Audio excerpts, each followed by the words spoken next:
এসব নিয়ে আমি ডরাই না, ভয় পাই না। আমার আসল চেহারা আপনারা দেখেন নাই। আপনারা যত পারেন নিউজ করেন, দেখি কি হয়। আবার নিউজে আমার কতটুকু ক্ষতি হয় আমি এটা দেখতে চাই। যতদিন শেখ হাসিনার হাতে দেশ, ততদিন পথ হারাবে না বাংলাদেশ। উন্নয়নের ধারাকে অব্যাহত রাখতে আওয়ামী লীগকে আবারও ক্ষমতায় আনতে হবে, এমন বক্তব্য প্রায় দিতেন ঝিনাইদহের ডিসি রফিকুল ইসলাম। ডিসির চেয়ারে বসে তিনি দলীয় নেতার মতো আচার আচরণ করতেন। গোপালগঞ্জে জন্মগ্রহণকারী জনপ্রশাসনের এই কর্মকর্তা 2023 সালে ঝিনাইদহ জেলা প্রশাসক হিসেবে যোগদান করেন। যোগদানের পর থেকে জেলা আওয়ামী লীগের একাধিক নেতার সঙ্গে সুমধুর সম্পর্ক গড়ে তোলেন তিনি। তার দুর্ব্যবহারে জেলা প্রশাসনের কর্মকর্তা ও কর্মচারীরা ছিলেন অতিষ্ঠ।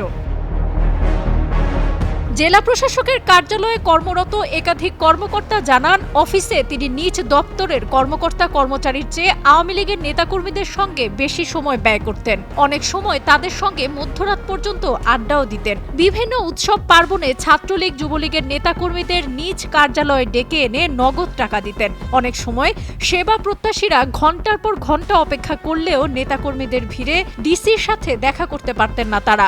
আমাদের কেউ এ নিয়ে প্রতিবাদ করলে ভয়াবহ পরিণতির শিকার হতে হতো। গত বছর স্থানীয় এক মানবাধিকার কর্মী ডিসির অনিয়ম, দুর্নীতি সহ বিভিন্ন কর্মকাণ্ড নিয়ে প্রতিবাদ করেছিল। পরে ওই মানবাধিকার কর্মীকে জেলা প্রশাসক কার্যালয়ে ডেকে এনে মানসিক নির্যাতন করে ডিসি। জানা যায়, আওয়ামী লীগ নেতাদের সঙ্গে যোগসাজশ করে একের পর এক অনিয়ম, দুর্নীতিতে জড়িয়ে পড়েন এই জেলা প্রশাসক।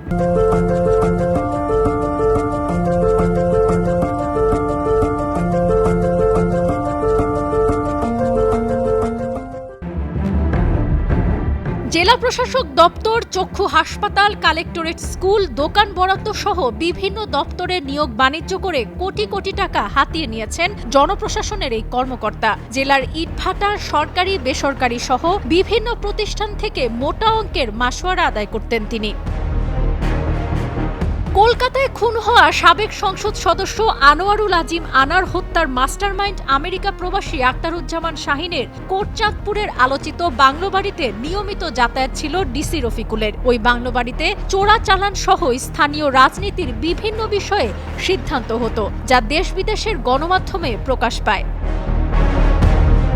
এ বিষয়ে জেলা প্রশাসক রফিকুল ইসলাম জানান, এসব বিষয় নিয়ে আমি ভয় পাই না। আপনারা যত ইচ্ছা লিখুন, এসব লিখে আমার কিছুই করতে পারবেন না। রবিবার দুপুরে ডিসির দুর্নীতি, দলীয়করণ, ঘুষ, বাণিজ্য ও অন্তর্বর্তীকালীন সরকারের তথ্য পাচারের অভিযোগ এনে ছাত্ররা জেলা প্রশাসকের কার্যালয় ঘেরাও করেন। এ সময় তারা ডিসির বিরুদ্ধে বিভিন্ন দুর্নীতির অভিযোগ তুলে ধরেন। ছাত্রদের কঠোর মনোভাবের এক পর্যায়ে তিনি তার কার্যালয় থেকে পালিয়ে যান। ঝিনাইদহ থেকে অরিত্র কুণ্ডুর পাঠানো তথ্যচিত্রে ডেস্ক রিপোর্ট, সাবরিনা কাজী, কালের কণ্ঠ।